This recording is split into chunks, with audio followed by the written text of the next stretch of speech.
أبو هريرة ينجى الصحابة بيغمروا خواي صلى الله عليه وآله وسلم سرمرقنا بفرقروي يوجه هاولا فر نزيكو الرفيقة وشويسكا بيغمبرين صلى الله عليه وسلم كفر ما يشتي جوان جواني بيغمروا خواي صلى الله عليه وسلم بي إما باسي كردين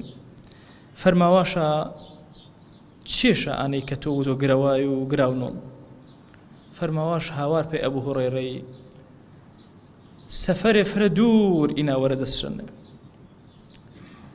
توێشوێەوە فرە کەمش کۆکردنەوە زاڵێ فرە کەمش پەنن فرە فرە تەرسۆ کە سەر و پردە و سڕات و مرد ناشە نەتاوە پردەکێرە پڕەوە و گنۆ دلێ ئایرێەوە و عەزابێەوە شەدید و خوای دەری أصحاب پیغمبری صلى الله عليه وسلم أبي شوازة ما ملكرا وترسا وخمشانة معاذ كري جبل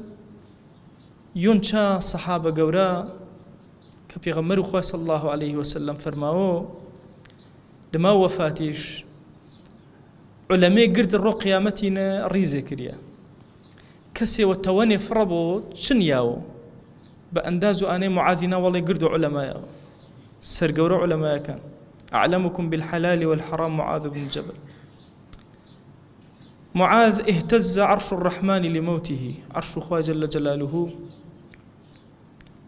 كوت جولو حركة بيالي اهتز بمعناه آنيك آية رحمة رب العالمين يان دهشة ملائكة بوفاته عبده يا تشنين مزن فرما اشتكينا في غمرياني صلى الله عليه وسلم باسا فرماو سر مرقنا إيبيا قورا فرماو دسكر قرواي فرماواش أعوذ بالله من ليلة صباحها إلى النار پناء بخواي جشبه وكبياني كرو چمه كرو دلي آيرينو خوايان من قرد جياني من جتو ترسانا فأنا اليوم أرجوك خوايا من آرو رجاء كرو جتو فقيرنا بكسنا وبدسنا وبرو حضور تومو خواهي جان تو برحمني و اگر كسي ببيدسير والكرون رحمش بنكري ومعاذي بيدسو أهل فاقير روش كردينا تو يا إلهي رحمش بنكر نار حترين كاما وقت كاما وقتينك ايجي جيا مازمي پشیمانی ما فرینه چی فر خاصه بینه و نکردنه ما فرد جوانیه ایدینه آمنه ور راما و قاسمانیه نپورو پشت ما و نکردنه لون می بخوا اشم اما ایماندار همیشه و گرکات اقام چانه و چار روی که به حضور خوای جل جلاله شاده بیمه و آکاته که روح ما برمشو کین می اما والله عبدی چانه مسلمان هن ایماندار هن هیچ تا فرج منن په آن امرو هس کرو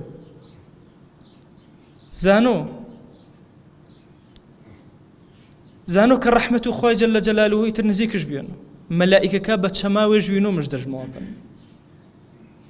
إن الذين قالوا ربنا الله ثم استقاموا تتنزل عليهم الملائكة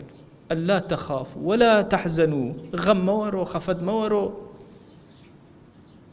دي هر أشاكات نيشتا إنا سروا زمينيو وأبشروا بالجنة التي كنتم توعدون إما قد ما تشندل وشين مكاتي حياة وجيانو عشرين مبشرين وان ميوه كإنه سروا زمينيو بين مجدو بهشتي شادر يا ببن بخوات توي إيمان دار أجر سروا إيه راس الشقامية بلي سروا إيه رباز جوانية بلي إيه رخوا وبيغمروا خواي صلى الله عليه وآله وسلم ورناي ضل نيابة سر مرقنا تو يوني جا مبشركا بهشتي مجدد دريو بنا بچمكاول إني جزوان ملائكة ويني ملائكة بنال ما شاء إما جيانا دنيانا هم كارل بين نحن أولياؤكم في الحياة الدنيا بخوا قيامتي شنهرها وكارل بين دي هر يوجا إما بتايبتي أشي أخير رمضان يو أشم قولوا مرداتي شنور كرو جوان ترين طاعة عبداتي برسكرو الرؤية ما يكشين ميرا كز نمي دور ما بخوا الرؤية ما ندكتور فريال قرون نكز قوما نزيكيج ما شاء وقيل من راق أريونيا باشكم رقية ونشتي وشي كتي قرآن سر شروان وباشكم خواهي قور الشفاج بو علاج ممنو حد شيء ممنو تنها رحمة أخوي أشاكاتنا واشترين حال كس آكسيك فرفرة ناخش براجة وشي ورحتي آكسنك إيجا فرصتك جدس النظين فرصتي أخوي فريني يوجا فرصة فرق وركا شوكا قدري والروكي قدرين كم باسو الروكا قدري كريان باسو الشوكا كريان إمام الشعبي فرماو رضا ورحمة خواج ونبو فرماو ويومها كليلها فرماو روكي قدريش هر بيس الشو قدري أجر شافرن إنساني إيمان دار آقاش نبو إيد الشو الروية تخصيص كرو بي خواي جل جلاله قر كلمة وزوان شن مزيور قر جولي وككروش قر حركي وككروش تنهاور وخاطرو ذات رب العالمين يبور ورزا من دي آيبو خواي جان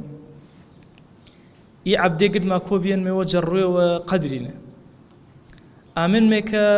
بقدر ما كريو قدر فرما في بنويسي يا إلهي بخوا غير تو هاناما نينا هاناما أردنا وردمو ديوانو تو برحمته وبزيو كرمه والمجمل ماري يا رب العالمين